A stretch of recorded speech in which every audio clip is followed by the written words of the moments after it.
জালালাইন শরীফ তাফসীরের কিতাব, ওই তাফসীরের কিতাবে লেখে ফাইদা কারানাহু, যখন আমি পড়ব ওখানে লেখে বিলিসানি জিব্রাইল, জিব্রাইলের জুবান দিয়া, তার মানে জিব্রাইলের জুবান দিয়ে বের হবে জিব্রাইলের জুবান দিয়া। জিব্রাইল হলো হরেনের মতো, আর পড়ব স্বয়ং আমি আল্লাহ। একজন হাফেজ ঘুমাইয়াও পড়বে, জায়গাও পড়বে। তাওরাত আল্লাহ পাক নিজে লিখে দিয়েছেন তক্তায়, ওয়াকাতাবনা লাহু ফিল আলওয়াহ, আমি মূসাকে লিখে দিলাম তক্তায়। আল্লাহ লিখে দিয়েছেন। তিন জিনিসে আল্লাহর হাত লাগছে, মূসা আলাইহিস সালামের তাওরাত, আব্বা জানের চেহারা, আর জান্নাতুল ফিরদাউস। জান্নাতুল ফিরদাউস আল্লাহ নিজে হাতে ডইলা বানাইছেন। এই জন্য নবীজি বলছেন ইযা সাআলতুমুল্লাহ, যখন আল্লাহর কাছে তোমরা জান্নাত চাও, ফাসআলুহুল ফিরদাউস, ফিরদাউস চাইও। আর ওই জান্নাতের দিকে আল্লাহ মাঝে মাঝে তাকান, তাকাইলে জান্নাতুল ফিরদাউসের নূর আরো বেড়ে যায়। জান্নাতুল ফিরদাউসে আল্লাহ পাকের হাত লাগছে, তাওরাতে আল্লাহর হাত লাগছে, আব্বাজান আদমের চেহারায় হাত লাগছে। এরপর করতে প্রত্যেক মানুষের চেহারায় আল্লাহ পাকের হাত লাগছে, প্রত্যেক মানুষের চেহারায় আল্লাহ পাকের হাত লাগছে। যেহেতু আব্বাজানের চেহারায় হাত লাগছে, তো আল্লাহ পাকের হাতে লেখা কিতাব, কিন্তু কিতাব তো কাগজের পাতায়। মেরে মুহতারাম ভাইও, বলার মাকসাদ কাগজের পাতায় কিতাব, ওই কিতাব আগুনে পুড়ে যাইতে পারে, পানিতে ভিজে যাইতে পারে। নবীজি বলেন আমার কিতাব এমন কিতাব পানিতে ধুইতে পারে না। কেন?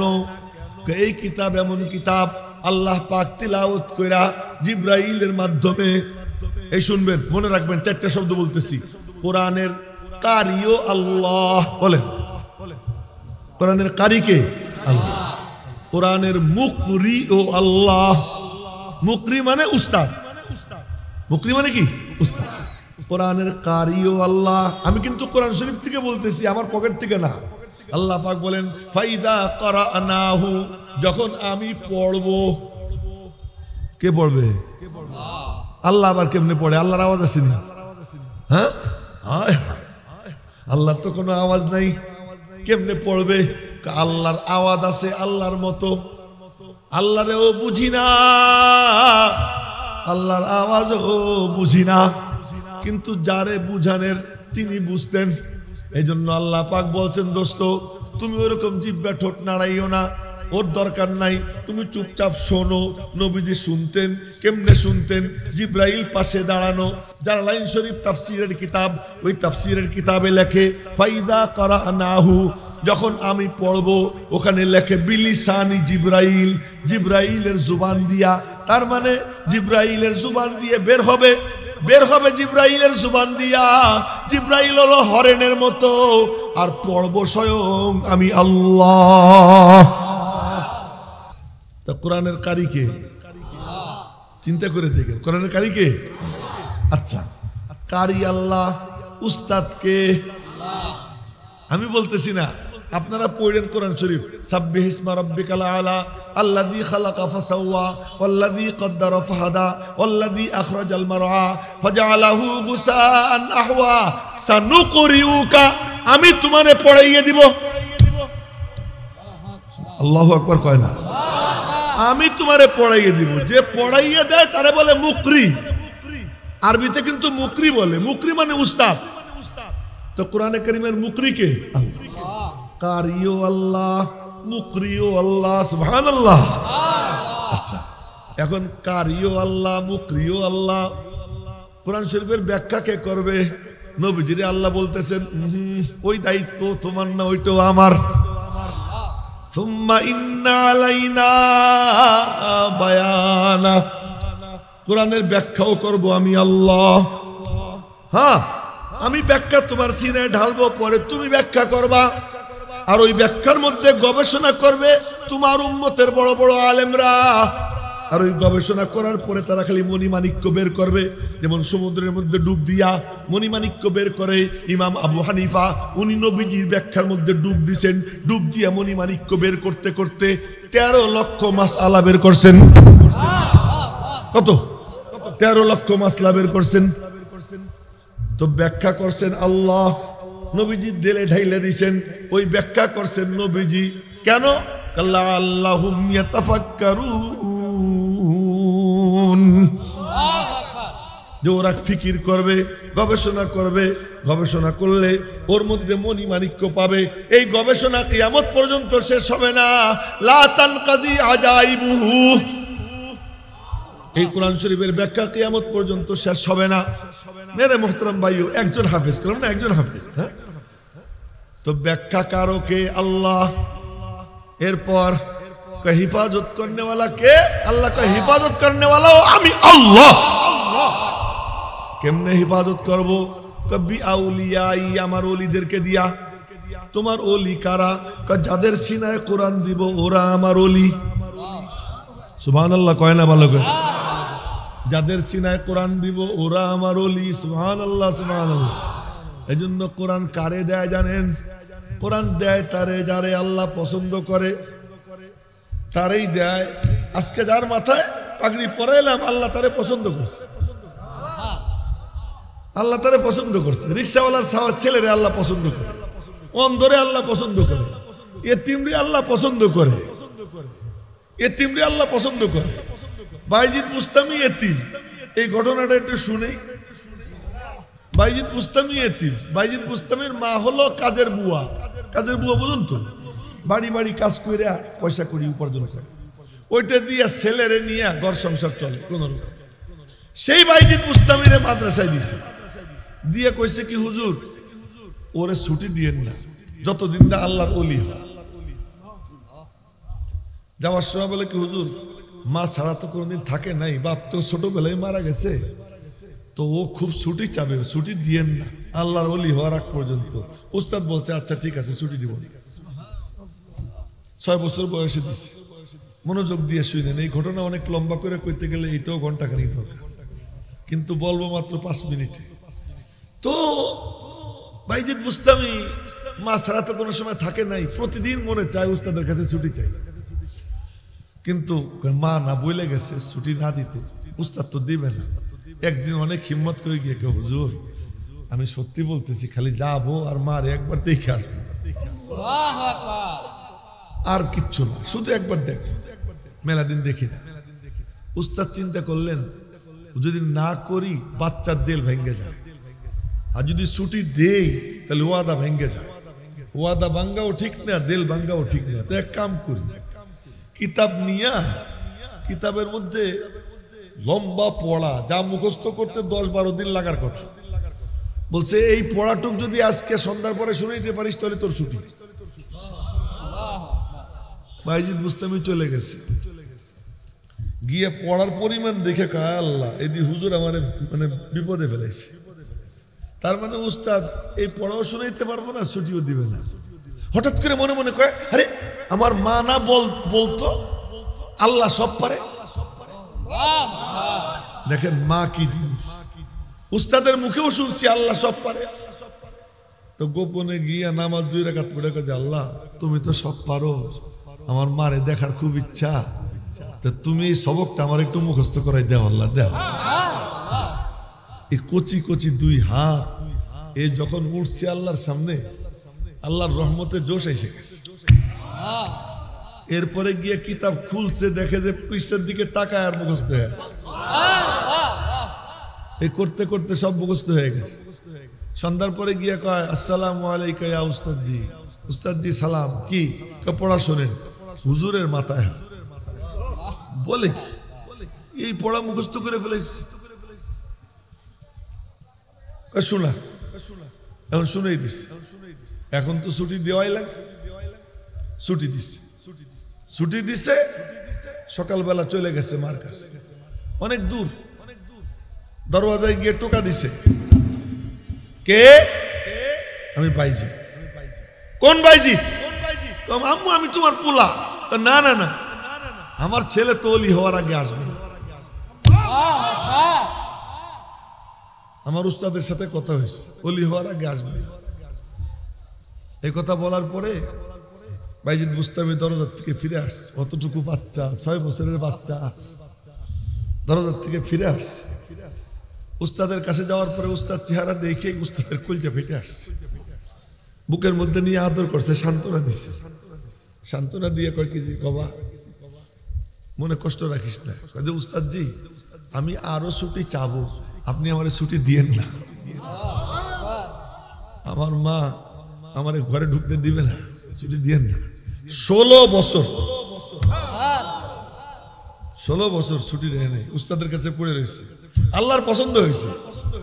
সুম্মা আওরাসনাল কিতাবাল্লাযীনা ইসতাফাইনা মিন ইবাদিনা, আমি আমার কিতাবের মিরাজ দেই তারে যারে আমি পছন্দ করি। 16 বছর পর রাত্রে উস্তাদজি তাহাজ্জুদের নামাজের জন্য উঠবেন ঘুম থেকে, এমন সময় স্বপ্নে দেখেন নবীজির সঙ্গে দেখা। নবীজি বলতেছেন, আর দেরি করো না, বাইজিদরে আমার পক্ষ থেকে খেলাফত দিয়ে দাও। আল্লাহু আকবার বলেন না, বাইজিদরে আমার পক্ষ থেকে খেলাফত দিয়ে দাও। উস্তাদজি উঠছেন, ওযু টযু কইরা তাড়াতাড়ি করে বাইজিদ বুস্তামির রুমের সামনে গেছেন। গিয়ে দেখেন তাহাজ্জুদ পড়া মালিকের কদমে পড়ে গিড়গিড়িয়ে কাঁদতেছে, গিড়গিড়িয়ে কাঁদতেছে। উনি অপেক্ষা করলেন। যখন মাথা তুলছে বলেন, বাইজিদ আয় আমার বুকে আয়। বাইজিদরে বুকে নিছে, বুকে নিয়া নিজের মাথার পাগড়ি খুইলা পাগড়ি বাঁধে আর বলে, আমি দিতেছি না পাগড়ি, তোরে পাগড়ি নবীজি দিতেছেন, নবীজি দিতেছেন। যা বাড়ি যা। বাড়ি গিয়া দরজার সামনে দাঁড়ায় সালাম দিছে, আসসালামু আলাইকা ইয়া উম্মি, মামুনি তোমারে সালাম। ভিতর থেকে আওয়াজ আসে, আব্বু তুমি আইছো, আব্বু তুমি আইছো। আমি তো এই দিনের অপেক্ষায় ছিলাম, আমি তো এই দিনের অপেক্ষায় ছিলাম, কবে আমার বাইজিদ আমার আল্লাহর ওলি হয়ে আসবে। দরওয়াজা খুইলা ভিতরে নিয়ে বুকের সঙ্গে জড়াইয়া চুমু টুমু খায়া কিছু খাবার দিয়ে বলে, আমার একটু কাজ আছে, আমার কাজটা করতে দাও। গিয়া ওযু কইরা 2 রাকাত সিজদায় শুকর আদায় কইরা মাওলার কাছে 2 হাত তুলে বলে, মালিক আমি তোমার কাছে আবেদন করছিলাম আমার বাইজিদ ওলি হওয়া পর্যন্ত যেন আমার হায়াত থাকে।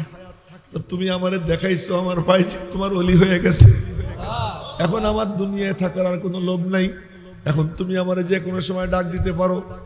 আমার বলার উদ্দেশ্য হলো, এতিম আল্লাহ পছন্দ করছে, যারে পছন্দ করে তারে দেয়। সুম্মা আওরাসনাল কিতাবাল্লাযীনা ইসতাফাইনা মিন ইবাদিনা, আমি আমার কিতাবের মিরাজ তারে দেই যারে আমি পছন্দ করি। আল্লাহ যারে পছন্দ করে তার সিনার মধ্যে কোরআন দেয়। আর কোরআন সিনার থেকে আল্লাহ পাকের কুদরতি সিনার থেকে জিব্রাইলের মাধ্যমে নবীজির সিনায়, নবীজির সিনার থেকে সাহাবীদের সিনায়, সাহাবীদের সিনার থেকে তাবেঈনদের সিনায়, তাবেঈনদের সিনার থেকে তাবায়ে তাবেঈনদের সিনায়। আমি ইয়াহিয়া মাহমুদ এখানে বসা, আমার সিনেও 30 পারা কোরআন শরীফ আলহামদুলিল্লাহ। এখানে অনেক হাফেজ আছে, তাদের সিনায় 30 পারা কোরআন। কোরআন শরীফ তোরা পুড়াবি পুড়া, কোরআন শরীফ তোরা পানিতে ফেলবি ফেল, কিন্তু লা ইয়াগসিলুহুল মা, পানিতে এটা ধুইতে পারে না, আগুনে পুড়াইতে পারে না। এটা মালিকের পক্ষ থেকে নবীজির মাধ্যমে উম্মতের সিনার মধ্যে আল্লাহ জমা করে দিছে। যাদের সিনার মধ্যে কোরআন জমা তারা আল্লাহর ওলি। মাদ্রাসায় এই যে হেফজখানা নুরানি হইছে, আপনারা খুশি না বেজার? এরকম ওলিদের মাধ্যমে আজকে আল্লাহ না করুক এই এলাকা যদি কোরআন শরীফ কুই পোকা খাইয়ে ফেলায়, বা কোনো জালেম সে যদি কোরআন শরীফ কি করে পোড়াই ফেলায়, আগুনে ফেলাই দেয়, পানিতে ফেলাই দেয়, কোনো সমস্যা নাই।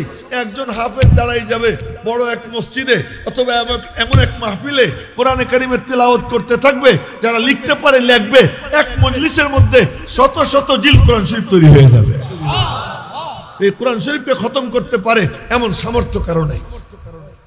এগুলোর কিসের বরকতে? মাদ্রাসার বরকতে। তা আল্লাহ পাক রব্বুল আলামিন, আমি কইতে চাইছিলাম আব্দুল্লাহ ইবনে আব্বাসের কথা, ওনার কথা কইতে গেলে ফজর পর্যন্ত শেষ হবে না। এত বড় সাহাবী, এত বড় সাহাবী, তার নামে এই মাদ্রাসা। তো সেই মাদ্রাসাটা এখানে হওয়াতে খুশি না বেজার আপনারা? কারা কারা খুশি হাতে করে দেখা? খুশি তো? সাল্লি আলা সাইয়্যিদিনা মুহাম্মাদিন নবিয়্যিল উম্মি ওয়া আলিহি ওয়া সাল্লিম তাসলিমা। রব্বানা যালামনা আনফুসানা ওয়া ইল্লাম তাগফির লানা ওয়া তারহামনা লানাকুনান্না মিনাল খাসিরিন ওয়া'ফু আন্না ওয়াগফির লানা ওয়ারহামনা আনতা মাওলানা ফানসুরনা আলাল কওমিল কাফিরিন। রব্বিরহামহুমা কামা রব্বায়ানি সগীরা। ইলাহুল আলামিন, তুমি মেহেরবানি করে আজকের এই মাহফিলকে কবুল করে নাও। মাহফিল আয়োজনে যারা মেধা দিয়ে, শ্রম দিয়ে, অর্থ দিয়ে, সুপরামর্শ দিয়ে, অংশগ্রহণ করে বিভিন্নভাবে সহযোগিতা করেছে, সকলের সব দানকে তুমি কবুল করে নাও। তোমার শান অনুযায়ী বদলা দিয়ে দাও। এই আল্লাহ, তুমি দয়া করে এই মাহফিলকে আমাদের জন্য, অত্র অঞ্চলের সকলের জন্য হেদায়েতের জরিয়া বানাইয়া দাও। তুমি আমাদের সকলের জিন্দেগীর সব গুনাহ খাতা মাফ করে দাও। সারা জাহানের সমস্ত মুসলিম নরনারীকে মাফ করে দাও। জিন্দা মুর্দা সকলকে মাফ করে দাও। বিশেষ করে আমাদের মা বাবা সহ আপনজন যারা ইন্তেকাল করে কবরে শুয়ে, তাদেরকে মাফ করে দাও। কবরগুলোকে জান্নাতের বাগান বানিয়ে দাও। রব্বে করিম, তুমি মেহেরবানি করে আমাদের আল্লাহ সব এই মাদ্রাসাটাকে কবুল করে নাও। এই মাদ্রাসার যিনি প্রতিষ্ঠাতা, তার ভাই ইন্তেকাল করেছেন, সবাই মিলে তার রুহের মাগফিরাতের জন্য দান করেছে। এই দানকে কবুল করে তুমি তার রুহের সব পৌঁছে দাও। তার কবরকে জান্নাতের বাগান বানিয়ে দাও। মওলায়ে করিম, তুমি মেহেরবানি করে যে ছেলেটা হাফেজ হলো, ওকে তুমি আলেমে হাক্কানি, আলেমে রব্বানি, দ্বীনের দায়ী, দ্বীনের মুজাহিদ হিসেবে গড়ে উঠবার তৌফিক দান করো। মওলায়ে করিম, তুমি আমাদের সকলের সব ধরনের পেরেশানি দূর করে দাও, মুশকিল আসান করে দাও। এ আল্লাহ, যারা অসুস্থ, অনেকে দোয়া চেয়ে পাঠিয়েছে, এ আল্লাহ সকলকে পরিপূর্ণ সুস্থতা নসিব করে দাও। এ আল্লাহ, যারা বেরোজগার, তাদের হালাল রোজগারের ব্যবস্থা করে দাও। যারা কর্জদার, তাদের ঋণ পরিশোধের ব্যবস্থা করে দাও। যারা নিঃসন্তান, তাদেরকে নেক সন্তানের ব্যবস্থা করে দাও। উপযুক্ত যুবক যুবতীদেরকে সুপাত্র পাত্রী মিলিয়ে দাও। হে আল্লাহ, তুমি মেহেরবানি করে যারা বিপদে আছে, বিপদ থেকে উদ্ধার ফরমাও। দেশে বিদেশে যে যেখানে বিপদে আছে, বিপদ থেকে উদ্ধার করো, মুসিবত থেকে উদ্ধার করো। হে আল্লাহ, তুমি সকলের দিলের নেক আশা পূরণ করে দাও। মালিক রে, যে কয়েকদিন হায়াত রাখছো, তুমি আমাদেরকে সুস্থতার সাথে নেক হায়াত দান করে দাও। আজকে যারা দান করেছেন, যে যাক দান করেছেন, যে নিয়ত নিয়ে দান করেছেন, ওই নেক নিয়তকে তুমি পুরা করে দাও। হে রব্বে করিম, তুমি মেহেরবানি করে আমাদের সকলকে সুস্থতার সাথে নেক হায়াত দান করে দাও। আর যখন যাবার সময় হবে, হঠাৎ মৌত দিও না, অ্যাক্সিডেন্টে মৌত দিও না, পথে ঘাটে মরতে দিও না। হয় তোমার রাস্তায় শহীদ হওয়ার তৌফিক দিও। শহীদ হওয়া যদি কপালে না থাকে, মৌতের আগে সাবধান সতর্ক করে দিও। গুনার ময়লা থেকে পবিত্র বানাইয়া দিও। ঈমান আর মাগফিরাতের সাথে তুমি আমাদের মৌত নসিব করে দিও। হযরত রাসূল মকবুল সাল্লাল্লাহু আলাইহি ওয়াসাল্লামের দরবারে আমাদের সালাম পৌঁছে দাও। তার তুফাইলে তুমি আমাদের দোয়া কবুল করে নাও, দোয়া কবুল করে নাও, দোয়া কবুল করে নাও। ওয়াসাল্লাল্লাহু ওয়াসাল্লামা আলান নবিয়্যিল করিম। সুবহান রাব্বিকা রাব্বিল ইজ্জাতি আম্মা ইয়াসিফুন ওয়া সালামুন আলাল মুরসালিন ওয়ালহামদুলিল্লাহি রাব্বিল আলামিন। আসসালামু আলাইকুম ওয়া রাহমাতুল্লাহ।